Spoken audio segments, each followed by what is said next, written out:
तो साथियों, आप सभी का स्वागत है एक बार फिर चैनल पर। दोस्तों, आपने एनपीएस और ओपीएस के बारे में बिल्कुल सुना है, आंदोलन भी कर रहे हैं और उसी का परिणाम है कि कहीं ना कहीं जितने भी सरकारी लोग हैं, सरकारी जितने भी चुनाव होने हैं, वहाँ पर हर जगह पर एक टारगेट किया जा रहा है।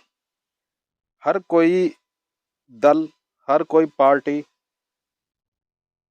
चाहती है कि जहाँ जिसके पक्ष में सरकारी कर्मचारी आता है, क्योंकि जो वोटिंग होती है और उसके बाद में जब काउंटिंग होती है, वो सबसे पहले बैलेट बॉक्स, बैलेट पेपर की काउंटिंग होती है और वो देते हैं सरकारी कर्मचारी, जो अलग अलग जगह पर दूसरी जगह मतदान करते हैं। ज़्यादातर लोग ड्यूटी पर रहते हैं, कुछ दूसरी जगह पोस्टिंग होती है। अलग अलग कारणों से ज़्यादातर जो बैलेट पेपर का यूज करते हैं, उनकी ही गिनती सबसे पहले होती है। पहला राउंड उन्हीं का होता है और जब पहले राउंड की काउंटिंग होती है, तो जिस पार्टी के फेवर में सरकारी कर्मचारी होते हैं, लगभग उसी की पार्टी जीतती है, उसी की बढ़त होती है। और इसीलिए हर कोई पार्टी चाहती है कि मैं सरकारी कर्मचारियों के वोट हासिल करूं।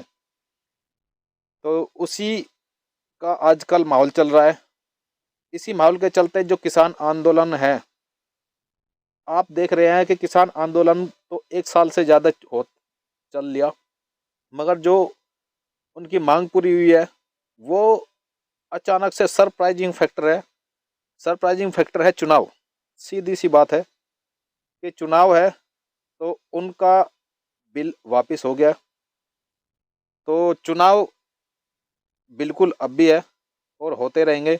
और सबसे बड़ी बात है कि अगर ये आखिरी चांस है और सबसे बढ़िया चांस है, अगर इस गर्मा गर्म लोहे पर हथौड़ा मार दिया जाए, तो दोस्तों ये जो पुरानी पेंशन है, इसको नए पुरानी पेंशन को लागू करवाया जा सकता है। जो नई पेंशन स्कीम है, इसके तो बहुत सारे आपने नफ़े नुकसान देख लिया है।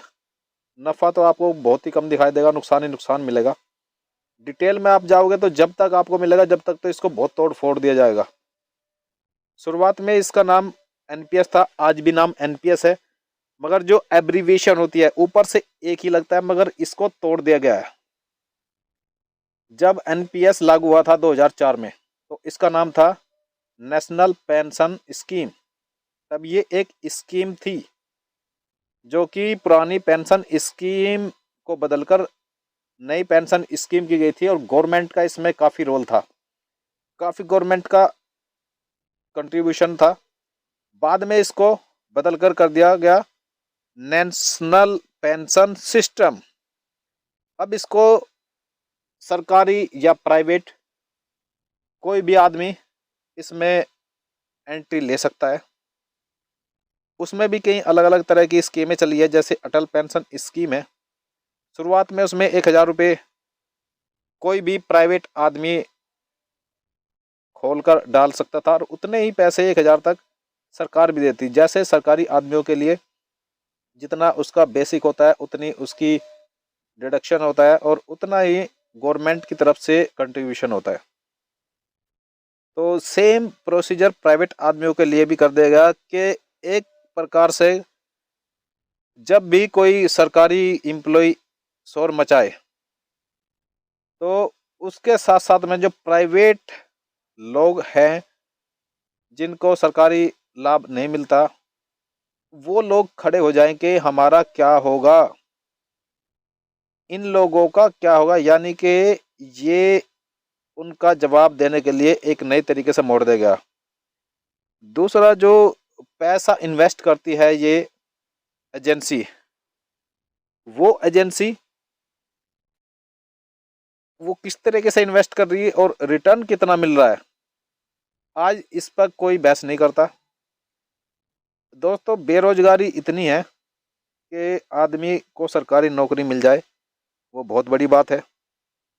पेंशन तो बाद में देखे जाएगी, सबका दिमाग में यही होता है जो नए भर्ती हुए हैं उनसे पूछ कर देख लो। ये जैसे जैसे नौकरी मिल जाती है एक बेस बन जाता है, फिर उसके बाद में आदमी को ज्ञान होने लगता है कि भाई सरकारी नौकरी है और बाद में बुढ़ापा भी आएगा, कब तक जवान रहेंगे। और बुढ़ापे में क्योंकि उन्होंने अपने बुजुर्गों को, बड़ों को देखा है, आसपास वालों को, रिश्तेदारों को देखा है जो पेंशनधारी हैं, कि पेंशन के रिटायरमेंट के बाद में अब को अपनी एक सामाजिक दायित्व पूरे करने के लिए उसकी जो जेब है वो गर्म रहती है, वो उसका रुतबा बना रहता है। और दोस्तों बात आज करें तो जब इस लड़ाई में लोग आते हैं तो जो सरकारी नौकरी के जो ज़्यादातर ज़्यादातर शिक्षक का प्रतिभागी होते हैं, इसमें भाग लेते हैं बढ़ चढ़कर। बाकी जो प्रशासनिक लोग हैं वो पीछे ही रहते हैं, मगर फ़ायदा वही उठाते हैं। और जो ऑफिसर हैं जो इनको लागू करवाते हैं, आईएएस रैंक के, आईएएस पीसीएस जो भी हैं, वो आपको किसी आंदोलन में डायरेक्ट तो इन्वॉल्व होते शायद ही दिखाई दे कहीं। अगर किसी का सपोर्ट रहता है तो वो जो कहते हैं कि साइड से बैकअप सपोर्ट रहता है, मगर चाहते सबकी हैं, सभी का फ़ायदा होना है, सभी का नुकसान होना है। तो ये सबसे अच्छा समय है अपनी मांग उठाने का। ये आप ओल्ड पेंशन स्कीम और न्यू पेंशन स्कीम दोनों में आप कंपैरिजन करके देख लें कि भाई कितना फ़ायदा है। नंबर वन से अगर की जाए इनकी कंपैरिजन, तो ओल्ड पेंशन स्कीम में पेंशन के लिए वेतन में कोई कटौती नहीं होती। जितना आपका वेतन था पुरानी स्कीम में वो पूरा आपको वेतन मिलता था। न्यू पेंशन स्कीम में हो क्या रहा, जितना आपको तनख्वाह मिलनी है उसमें 10% तो आपका पहले चले जाता है, तो तनख्वाह तो होगी कम। पहले आपको अगर पेंशन मिलनी है और मिलनी भी ज़्यादा है और उसके लिए आपके पैसे भी नहीं कटे। अब की बार हो क्या रहा, पेंशन मिलेगी कम और उसमें लिए आपके पैसे भी कट रहे हैं तनख्वाह में से, टैक्स भी आप उस पर दे रहे हो, तो हो गया ना आपका तो नुकसान। ये तो पता ही है, बहुत सारी डिटेल है। ओपीएस में जीपीएफ की सुविधा, ये एक बहुत बड़ा फैक्टर है। एनपीएस में जीपीएफ की सुविधा नहीं है। दोस्तों जो ओल्ड पेंशन स्कीम में किसी के घर में कोई फंक्शन हो, सब मकान बनाना हो, कोई चीज़, कोई भी बड़ा शादी करनी हो या किसी भी तरह का भात सेरेमनी, बहुत सारे ऐसे फैक्टर कारण होते हैं। अगर उसके पास में पैसा नहीं है तो उसको किसी दूसरे के सामने हाथ फैलाने की जरूरत नहीं पड़ती थी। उसको मकान बनाना होता है तो भी वो एक बेस बना होता है कि इतने मेरे यहाँ से है, मैं यहाँ से निकाल लूँगा। यानी कि एक अंदर से एक शक्ति होती है। अब क्या हो रहा है कि भाई आपका पैसा भी है, 20 30 50 लाख रुपए चाहे आपके इकट्ठे भी हो गए, किसी के डिपेंड करता है किसी कितने उसका एनपीएस में डिडक्शन हो रहा है, मगर वो उस पैसे का यूज नहीं कर सकता। आज मकान सस्ता मिल रहा है, आज इतने पैसे में अगर मकान लेना चाहे तो उसको बैंक में देना पड़ेगा, बैंक से लेकर उसको इतना लोन लेना पड़ेगा, या फिर अगर बैंक भी नहीं देते तो भाई आजकल जो है कहीं प्राइवेट पे जाएगा, वहाँ से जो और भी कटेगा। तो बड़ा नुकसान है। ना तो एक बेस जो सपोर्ट बनता है एक हाथ से कि भाई इतना मेरा एक बैलेंस है इधर, वो उसको यूज नहीं कर सकता। ना उसको इस तरह की कोई मकान के लिए, क्या अगर किसी तरह की शादी है या कोई है, बहुत सारे ऐसे काम होते हैं इनमें कहीं भी यूज नहीं कर सकता। नंबर 3 पर अगर आए तो ओपीएस में एक सुरक्षित पेंशन योजना है। ये एक बहुत बड़ी गारंटी है कि भाई इतना पैसा हमारा मिल ही जाना है। अब नए पेंशन में तो कोई सुरक्षा इसमें है नहीं, जितना आपने जमा किया आपको उतना ही मिलेगा। पुरानी पेंशन स्कीम में है था कि भाई पहले 22 साल, 24 साल, 18 साल, एक इतना करके आपको पेंशन मिल ही जानी है। इसीलिए लोग बाग पहले आपने देखा होगा बहुत सारे रिटायरमेंट, प्री मैच्योर रिटायरमेंट लेते थे, वीआरएस लेते थे। आज के टाइम में जब नई पेंशन स्कीम आ जाएगी तो शायद ही कोई आदमी वीआरएस के लिए अप्लाई करेगा, क्योंकि वीआरएस अगर अप्लाई कर दिया तो फिर उसके बाद में आपको 500 700 हज़ार, ज़्यादा से ज़्यादा मैक्सिमम 2 या 4 5 हज़ार रुपये मुश्किल से किसी को मिलेगी पेंशन। अब जो आदमी आज के टाइम में लाखों रुपए मिनिमम हो जाएगी सैलरी, किसी की 2 लाख भी हो जाएगी, डिपेंड करता है, सबकी अलग अलग क्राइटेरिया है। तो उसके बाद में आपको 5,000 रुपये मैक्सिमम, 2,500 रुपये, 700 रुपये की एक पेंशन मिलेगी। उससे ज़्यादा तो जो ओल्ड एज पेंशन है वही ले रहे हैं। तो भाई क्या आप मेंटेन कर पाओगे अपने घर को, अपने आप को, परिवार को, फैमिली को? अगर आप वीआरएस लेते हो तो भाई वीआरएस आप ले नहीं सकते, किसी दूसरे काम में जा नहीं सकते। वीआरएस लेकर कुछ लोग ऐसे होते थे कि भाई हाफ सैलरी आ रही है तो अपना इधर से पैसे मिल रहे, दूसरी तरफ से आप दूसरा और कर लेते थे। तो ऐसे बहुत सारे लोग थे जो टैलेंटेड भी होते थे, वो सोचते थे कि मेरा हाफ यहाँ से आ रहा तो मैं अपने टैलेंट के बेस पे अपना एक सेटअप कर लूँगा। मगर आपको 60 साल तक ही बने रहना पड़ेगा। जो वीआरएस के केस थे वो बिल्कुल बंद हो जाएंगे, कोई आदमी नहीं लेगा। और जो इतना टैलेंटेड है वो शुरू में ही नौकरी में नहीं आएगा। नहीं तो दोस्तों वीआरएस लेने का मतलब फिर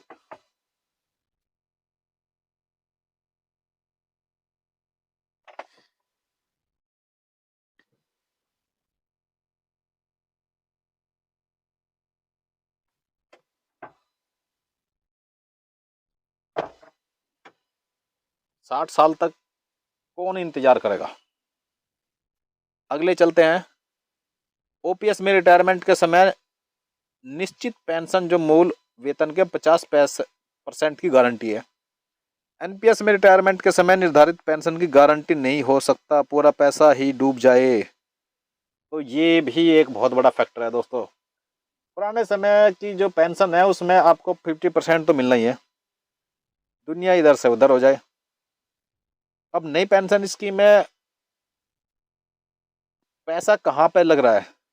पैसा तो सारा मार्केट के हवाले है। और मार्केट किसके हवाले है? शेयर बाजार में। शेयर बाजार किसके हवाले है? वो सारा कभी फ्लक्चुएट होता रहता है, कभी इधर से जाता है, या फिर बैंकिंग सेक्टर में जाएगा। कई बार ऐसे माल्या और इस तरह के बहुत सारे, ये तो उदाहरण है, कुछ ऐसे भी है जो दबे दबाए बहुत सारे केसेज है, सारा लेकर कोई बैठ जाएगा।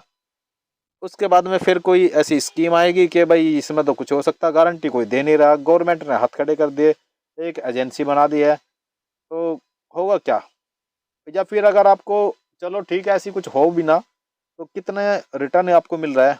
अगर आपने देखा होगा, एक हमने इसी तरह की और वीडियो देखी, तो ये जो रिटर्न दे रहे हैं 5% तक का दे रहे हैं, उसमें फिर और कुछ नहीं आता। वो एक ने दिखाया 2 या 3% तक का रिटर्न रह जाता है केवल जो ये पैसा इन्वेस्ट कर रहे हैं। तो 2-3% का रिटर्न, अगर आप सेविंग में भी कहीं हो तो सेविंग का भी मिनिमम 2-3% होता है, सेविंग अकाउंट में भी। अगर कहीं एफडी करवाओ तो भी 7-8%, 5-7% मिल जाता है। और सबसे अच्छा कोई गोल्ड में करेगा इन्वेस्ट, कोई घर में करेगा, तो डिपेंड करता है कैसे करेगा। तो भाई दोस्तों यहाँ भी बिल्कुल ख़त्म है कहानी। नेक्स्ट पे चलते हैं। ओपीएस पर 6 माह बाद मिलने वाला महंगाई भत्ता डीए लागू होता है। और एनपीएस पर 6 माह बाद मिलने वाला महंगाई भत्ता लागू नहीं होता।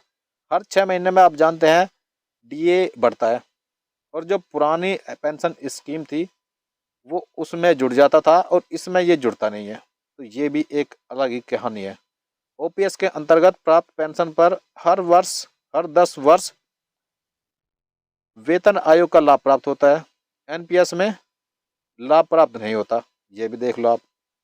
ओपीएस में रिटायरमेंट के समय 20 लाख रुपए तक ग्रेच्युटी मिलती है। एनपीएस में ग्रेच्युटी का अस्थायी प्रावधान है। वो ग्रेच्युटी देख लो आप, 20 लाख रिटायरमेंट के टाइम पे। ज़्यादातर जितने भी हमने अभी हाल फिलहाल में जो रिटायरमेंट देखे हैं, तो कम से कम 30-40-50 लाख रुपए जब रिटायरमेंट होता है तो उसकी जेब में होता है। सारे उसके जो बेनिफिट वगैरह कैलकुलेट करते हैं, तो रिटायरमेंट के टाइम पे उसको 50 लाख के आसपास, 30-20, इतना डिपेंड करता है नौकरी किसकी कितने लेवल की है, इतना पैसा उसको मिलता है। तो उसके घर पे आसपास ढोल नगाड़े सब बजते हैं, पार्टी होती है, सब कुछ होता है। दोस्तों ये जो पार्टी है ये सब बंद हो जाएगी जैसे ही पुरानी स्कीम, नई पेंशन स्कीम वाले रिटायरमेंट होना शुरू हो जाएंगे। और उसकी जगह एक कहते हैं जैसे जैसे आराम से बैठ जाता है, या आदमी दौड़ा दौड़ा दूसरी नौकरी के लिए भागेगा, और ये होना है। तो भाई दोस्तों इससे अच्छा तो है कि जो नौकरी है वो जो है 50 साल की कर दो। क्योंकि 50 साल की नौकरी अगर आप कर दो और उसके जितने बेनिफिट है वो दे दो, तो भाई इससे अच्छा 50 साल में आदमी कहीं काम करने लायक होता है। वैसे तो होता नहीं, क्योंकि जो जवानी का जोश है वो तो सारा सरकार ने चूस लिया, इसका जो टैलेंट है वो तो खा लिया। सरकारी जो नौकरी ये वाला है, ये तो अगर आप एनपीएस दे रहे हो तो सरकारी नौकरी वाले को सीसीएस कंडक्ट टूल में भी चेंज करना चाहिए कि वो अपना साइड में भी कुछ ऐसा काम कर ले कि 60 साल की रिटायरमेंट के बाद में काम शुरू करे, जो यानी कि उसका एक अपना सेटअप बना के रखे। ये एक बहुत बड़ी डिमांड होनी चाहिए ये मेरे अनुसार तो, कि जितने सरकारी नौकरी है। अब सी सी एक्ट कंडक्ट रूल दोस्तों, अगर किसी ने पूरी किताबें पढ़ लेना, सारे सारे जितने रूल है, तो सरकारी आदमी तो मारा जाए, वो ना तो रोटी खाने का कुछ नहीं कर सकता वो। और इतने रूल है, ना घर खरीद सकता। जैसे दिल्ली में है, अगर दिल्ली में बात करी जाए तो भाई हजारों कॉलोनियाँ ऐसी हैं जो अनऑथोराइज है। अब अनऑथोराइज कॉलोनी में सरकारी आदमी मकान खरीद नहीं सकता।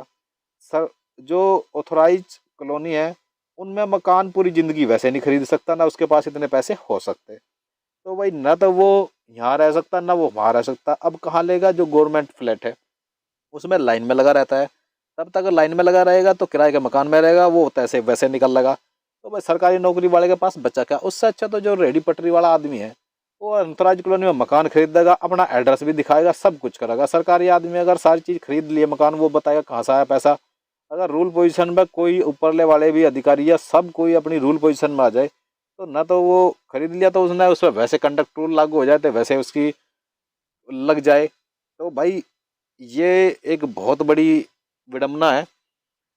और इस विडंबना, दिल्ली में ही आप देख लो, सारी जो गवर्नमेंट एजेंसी हैं, चाहे न्यायपालिका देख लो, हाई कोर्ट, सुप्रीम कोर्ट देख लो, सारे जो इन्फोर्समेंट एजेंसी है, सीबीआई, ईडी, पीडी जो भी है, सब के सब यहाँ है। हर कोई यहाँ है। सेंट्रल गवर्नमेंट कहती है मेरी दिल्ली, दिल्ली के सीएम वाले पोजीशन कहती है मेरी दिल्ली, और दिल्ली किसी की नहीं। ये तो ऐसा हो रहा कि जबरदस्ती जिसने जो कर लिया। मत्स्य न्याय के नाम आपने जरूर सुना होगा। एक मत्स्य न्याय में क्या होता था भाई, जिसकी लाठी, जिसका ज्यादा बल है वही चलेगा, वही हिसाब किताब हो रहा है। वो अलग बात है, थोड़े बहुत रूल लगा के कर रहे हैं। नहीं तो भाई सुप्रीम कोर्ट, जितने हाई कोर्ट, सुप्रीम कोर्ट है, उन पर सीओ मोटो एक एक्शन होता है, वह क्या किसी ने लिया आज तक? क्या उन्हें दिखाई नहीं दी? इतनी कॉलोनियाँ, ये सारी चीजें हो रही है दिल्ली जैसे जो मेन राजधानी कहते हैं। ये सब दोस्तों ऐसा ही हैगा। और ज़्यादा अगर रूल पोजीशन पड़ेगा तो ये आंदोलन सफल दोस्तों होते नहीं। इसके लिए तो भाई सीधी एक बात है, जैसे किसानों ने अपना आंख मीच कर एक बात कही, तो अगर जो इतनी ही बात सोचे तो ये आंदोलन भी सफल हो सकते हैं। अगर ज़्यादा अपनी उस पर, इसीलिए कंडक्ट रूल में इतने पोजीशन बना दी है, इतने रूल बना दिए कि भाई आप जो है ची कर ही नहीं सकते। और जो प्रशासन वाले लोग हैं वो इसीलिए चू नहीं करते, क्योंकि उनमें जो है नियम कानूनों से उनका वास्ता ज़्यादा पड़ता रहता है, तो वो इसीलिए चुप रहते हैं। और चाहे कहीं ना कहीं आप शिक्षक ये नहीं कहते कि सभी शिक्षक या ज़्यादातर शिक्षक ऐसे हैं कि मतलब पता नहीं है। पता है आज के टाइम में हर कोई पढ़ा लिखा है, मगर फिर भी जब पढ़ा लिखा होना एक अलग चीज़ है, मगर डेली जब उनसे पाला पड़ता है तो एक अलग चीज़ है। इसीलिए हर कोई एडजस्ट करना पड़ता है। और संगठन भी बड़ा है शिक्षकों का। जो प्रशासनिक अधिकारी है वो इकट्ठे नहीं हो पाते, या प्रशासनिक वाले इतने कलेक्टिव नहीं हो पाते। इसीलिए शिक्षक सबसे ज़्यादा एक्टिव है इस केस में। आगे बात करते हैं दोस्तों। तो ओपीएस में सेवा के दौरान मृत्यु होने पर फैमिली पेंशन का प्रावधान है।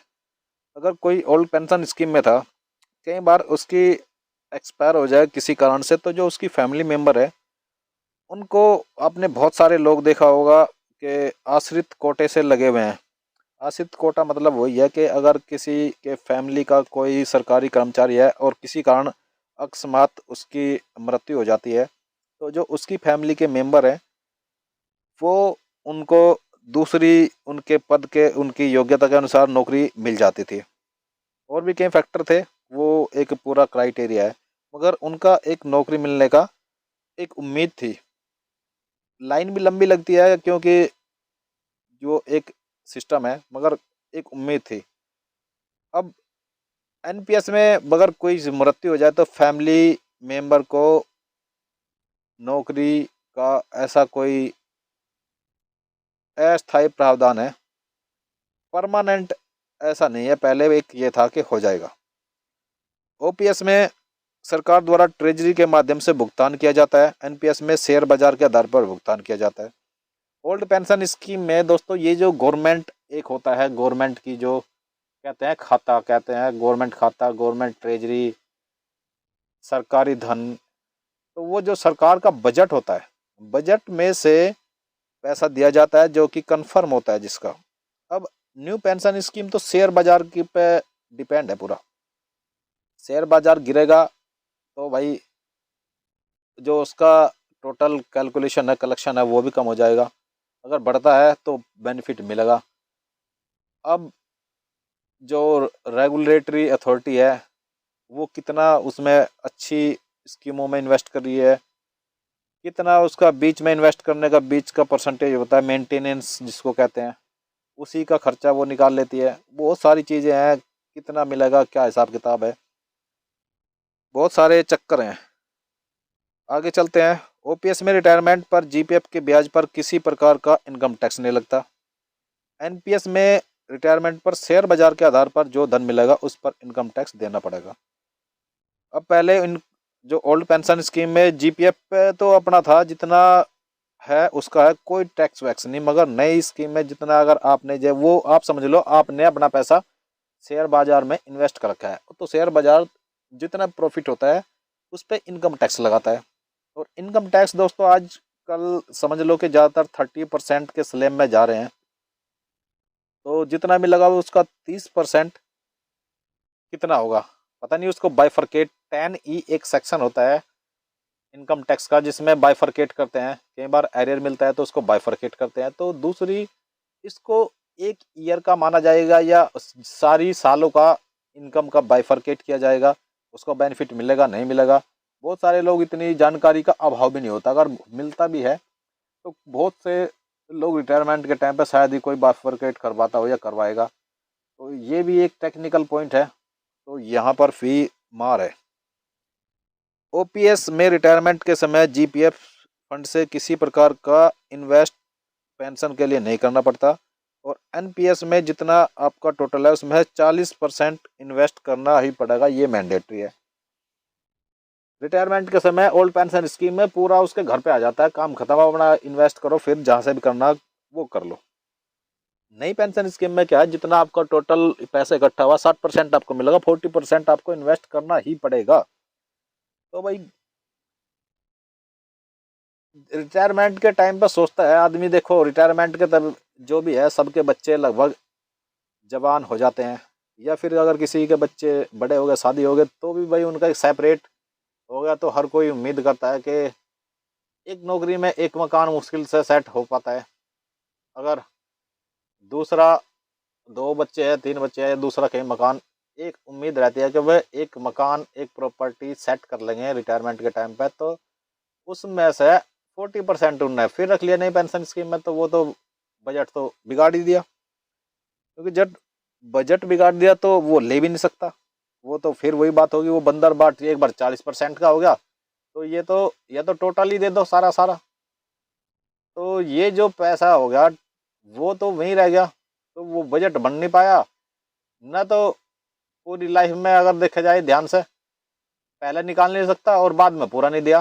तो ऐसा एक निश्चित पीरियड पूरी सर्विस में कोई सा नहीं छोड़ा जहाँ पर अपना एक अच्छी इन्वेस्ट कर सके प्रॉपर्टी में।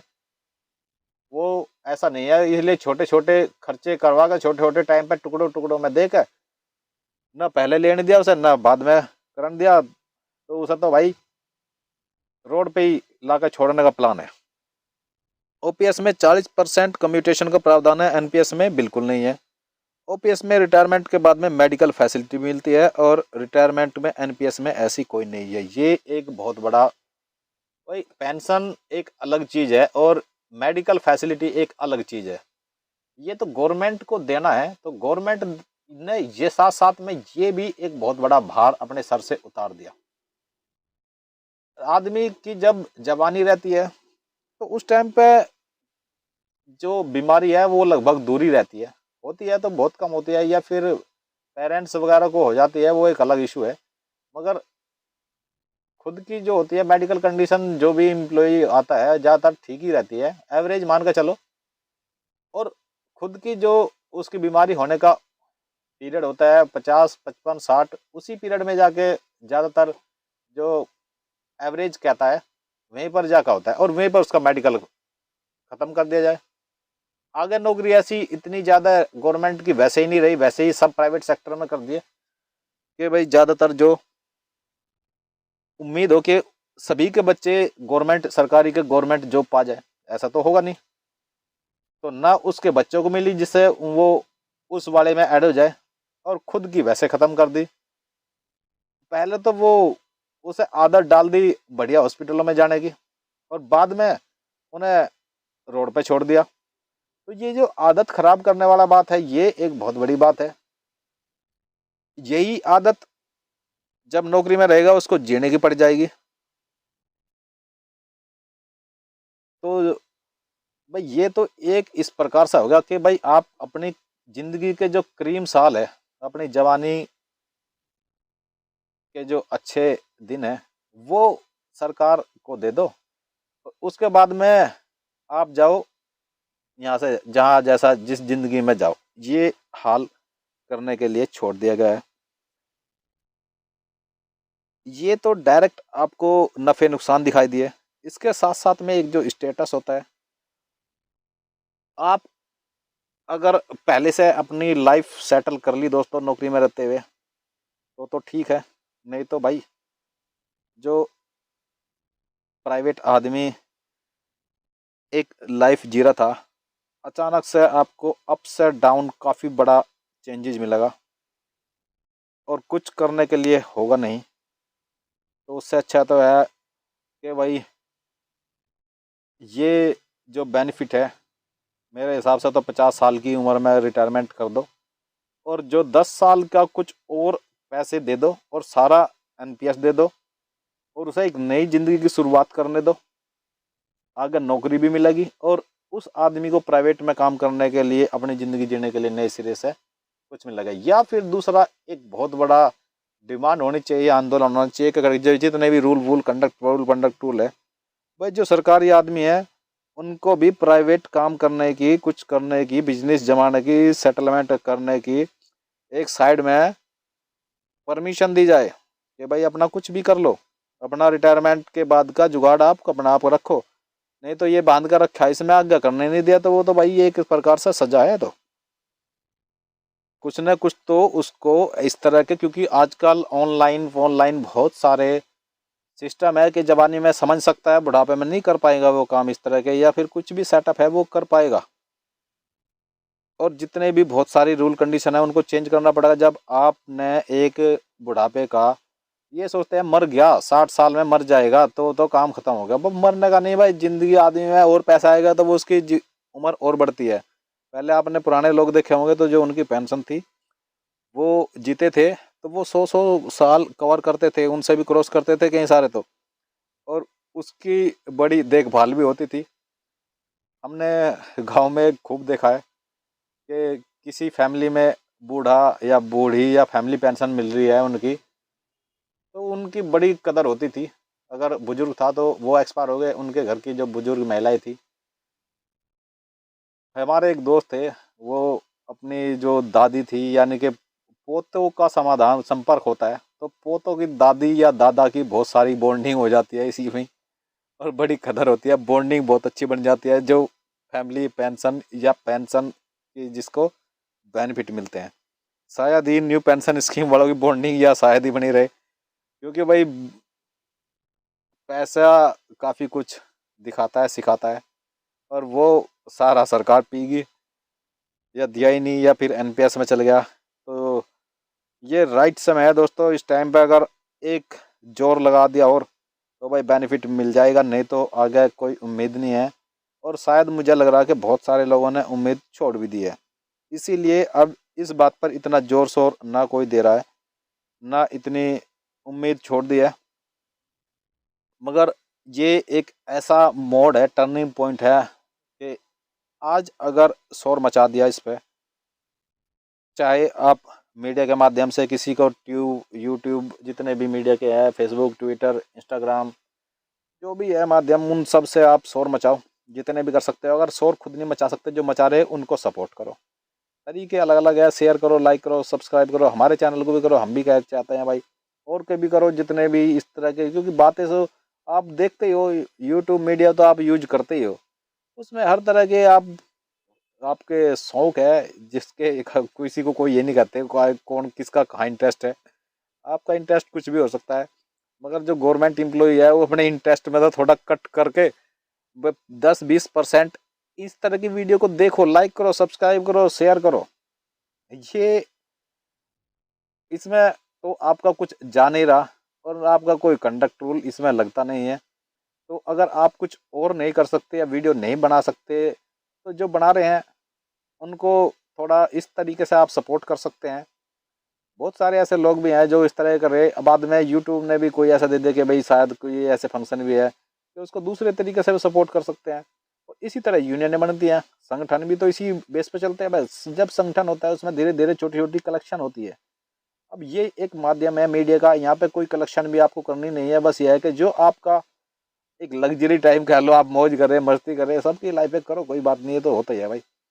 उसमें से थोड़ा 10-20% का जो टाइम है, इस तरह की वीडियो को भी देखो, लाइक करो, सब्सक्राइब करो, शेयर करो। इससे होता क्या है, जो ये माध्यम है, जो जिस तरह के आप देखोगे, ये फैलाव इस तरह की मीडिया में ऐसा ही है। जो असली मीडिया है, जो नेशनल लेवल की मीडिया है, वो तो सब के सब गवर्नमेंट के जो है अंडर में लगभग हो चुकी है।